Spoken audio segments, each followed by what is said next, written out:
స్టోరీలోకి వెళ్లే ముందు మా ఛానల్ని సబ్స్క్రైబ్ చేయండి.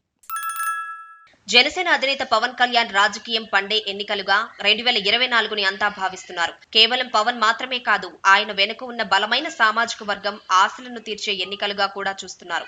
ఏపీలో ఇప్పుడు హోరాహోరీగా పోరు సాగింది. ఎవరికైనా మెజారిటీ భారీగా దక్కదు అని సర్వేలతో పాటు అంచనాలు ఘోషిస్తున్నాయి. ఏపీలో ఎవరు అధికారంలోకి వచ్చినా మ్యాజిక్ ఫిగర్ కి 1-2 సీట్లు అదనంగా సాధిస్తారు తప్ప అంతకు మించి రావు అని కూడా అంటున్నారు. ఇలా కనుక చూస్తే ఏపీలో టీడీపీ కూటమికి బొటాబొటి మెజారిటీ వచ్చి కేంద్రంలో నరేంద్ర మోదీ ప్రభుత్వానికి పూర్తి మెజారిటీ వస్తే మాత్రం ఏపీ రాజకీయాలు పూర్తిగా కొత్త టర్న్ తీసుకుంటాయంటున్నారు. అదెలా అంటే ఏపీలో రాజకీయాలను బీజేపీ పూర్తిగా తన చేతుల్లోకి తీసుకునేలా అని అంటున్నారు. టీడీపీ కూటమికి బొటాబొటి మెజారిటీ అంటే అందులో టీడీపీకి సొంతంగా మ్యాజిక్ ఫిగర్ కి సరిపడా 88 సీట్లు రానట్లే అని అంటున్నారు. అప్పుడు అసలైన రాజకీయ చెలగాటం స్టార్ట్ అవుతుందని అంటున్నారు. కేంద్రంలో మోడీ పవన్ కళ్యాణ్ ని సీఎంగా చేయమని కూటమి పెద్దలను ఆదేశించే అవకాశాలు అయితే ఖచ్చితంగా ఉంటాయని అంటున్నారు. ఇక్కడ మరో ముచ్చట కూడా జరగబోయే అవకాశం ఉందని అంటున్నారు. అదెలా అంటే ఏపీలో వైసీపీకి 75, టీడీపీకి 75 సీట్లు వచ్చి జనసేనకు 15 సీట్లు, బీజేపీకి 4-5 సీట్లు వస్తే మాత్రం మోడీ ఏపీ రాజకీయాల్లో ఎంట్రీ తప్పకుండా ఇస్తారని అంటున్నారు. పవన్ ని సీఎంగా చేయమని ఆయన చంద్రబాబు మీద ఒత్తిడి తెస్తారని, అలా కుదరకపోతే మాత్రం జగన్ తో అయినా ఒప్పించి పవన్ ని సీఎం చేసేలా అటువైపు నుంచి కూడా వ్యూహరచన చేస్తారని అంటున్నారు.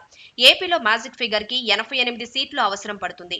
దానికి కొంచెం దూరంలో టీడీపీ, వైసీపీ నిలబడితే మోడీ, జగన్, చంద్రబాబులను పిలిచి మాట్లాడి ఒప్పించి అయినా పవన్ కి సీఎం అయ్యే ఛాన్స్ ఇప్పిస్తారని అంటున్నారు. ఒకవేళ మోడీ చేసే ప్రతిపాదనకు ఈ ఇద్దరు నేతలు ఒప్పుకోకపోతే మాత్రం వారి మీద ఉన్న కేసులతో అయినా భయపెట్టి ఒత్తిడి తెస్తారని, ఆ నైపుణ్యం బీజేపీ పెద్దలకు ఉందని అంటున్నారు.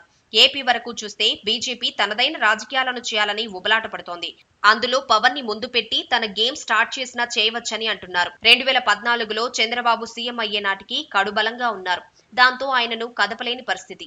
2019లో జగన్ రెట్టింపు బలంతో ఉన్నారు. దాంతో ఏమీ అనలేని పరిస్థితి. ఈసారి ఎవరికీ మెజారిటీలు రాకపోతే కేంద్రం చక్రం తిప్పే అవకాశాలు మెండుగా ఉంటాయని అంటున్నారు. నిజానికి ఇలాంటి విషయాలలో బీజేపీ సిద్ధహస్తురాలని కూడా అంటున్నారు. మహారాష్ట్ర, గతంలో కర్ణాటక, మధ్యప్రదేశ్లలో జరిగిన సంఘటనలు, ఒక పెద్ద నెంబర్తో ఎమ్మెల్యేలు ఫిరాయించడాలు అన్నీ చూస్తే బీజేపీ పొలిటికల్ మ్యాజిక్ ఏంటి అన్నది అర్థమవుతోందని అంటున్నారు.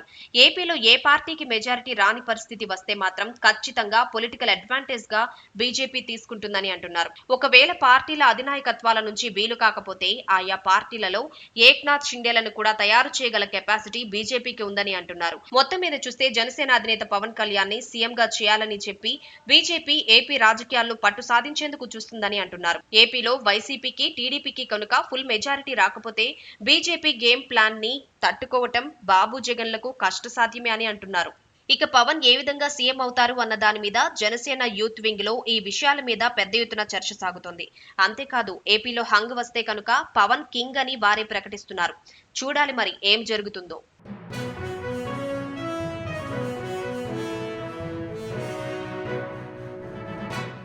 స్టోరీలోకి వెళ్లే ముందు మా ఛానల్ని సబ్స్క్రైబ్ చేయండి.